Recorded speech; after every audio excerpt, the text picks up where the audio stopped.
Hey, what's up guys, TechTine here, and it's been 6 months since I started daily driving the Samsung Galaxy S25 FE.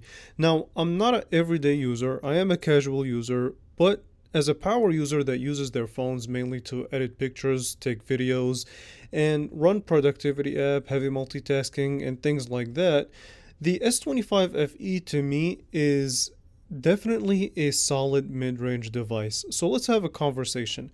First off, I want to talk a little bit about the build quality here that we've had this phone for 6 months. It did hold up extremely well. So as far as the durability of the product, it's very good. So you will not see any frame flex, button wobbles, or the matte finish on the back is somewhat resistible to fingerprints. However, I do have to say that it still is a very slippery phone, so I still highly recommend a case on it.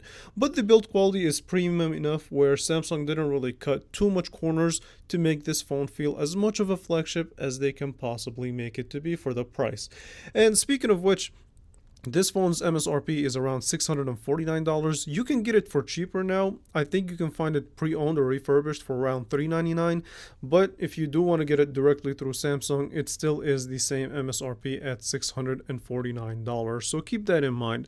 Now, the other thing that I want to speak on here is in the display department. So as far as the display, this is such a really solid display. I really don't have to talk about how good this display is, but just for the sake of this 6-month review, this is a nice Samsung AMOLED display. So it's a 6.7-inch display that supports 1080p Super AMOLED, really great brightness, deep blacks, accurate colors, smooth 120Hz refresh rate, all the good things that you would expect from a display at this price point and then some. So that's something that I really don't have any complaints about.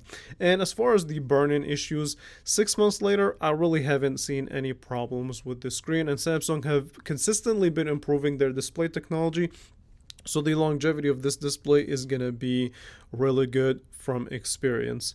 So yeah, as far as media consumption, watching videos, going through your social media, this is definitely going to be an enjoyable experience overall now that I've had this device for 6 months. And even this phone does also support IP68 water and dust resistance, which means that it's going to be susceptible to taking this phone in the pool for 30 minutes. However, I never recommend really water with technology. It's just usually not a good mix.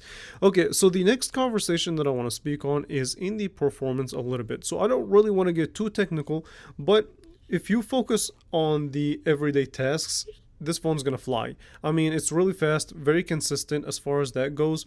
Now, gaming performance is stable. Frame rates are consistent for the most part. The thermal controls on this phone have improved from previous generations, and that's something that I do have to give Samsung a thumbs up for. Does it get warm? Sure. But that's really when you take it into a different level. So under really heavy load, if you're video editing, this phone is going to experience warm. So this phone will definitely get warm in that regard. However, though, for the most part, it wasn't really the end of the world to me. I mean, overall, it worked really, really well as far as the performance is concerned. Now, I do want to talk about software update here. So Samsung software update has improved from the past. So it is running One UI on top of Android that is, for the most part, still is pretty good. I mean, it's Samsung software. If you look at how their software was way back when, this is just night and day better. And as far as software support goes, this is meant to be supported for long term. I believe security updates are always going to be more than the actual major upgrades, but I'll take good software security updates a little bit over a major update.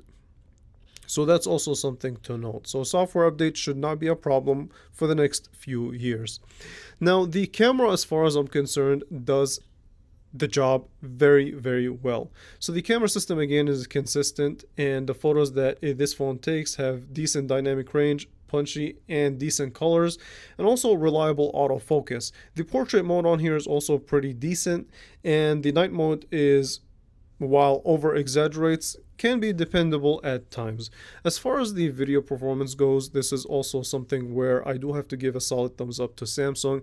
They do a pretty good job in giving us a really good quality video from a phone at this price point that supposedly is mid-range. And recently, Android phones at this price point have been just sloppy when it comes to the camera quality. But the S25 FE does have dependable camera experience. As far as the battery life goes, the long-term health of the battery life is something that's going to decline over time. You can never question that. That's just the battery technology that we have nowadays. However, I'm consistently getting a good battery experience when it comes to a full day of use, and the charging speed is fairly quick. It's not the fastest, but it's dependable for the most part, and this one does support wireless charging as well. You do only max out at a starting storage of 128 gigs, where I've seen mid-range devices at this price point start at 256. So hopefully the next generation FE can fix up on that.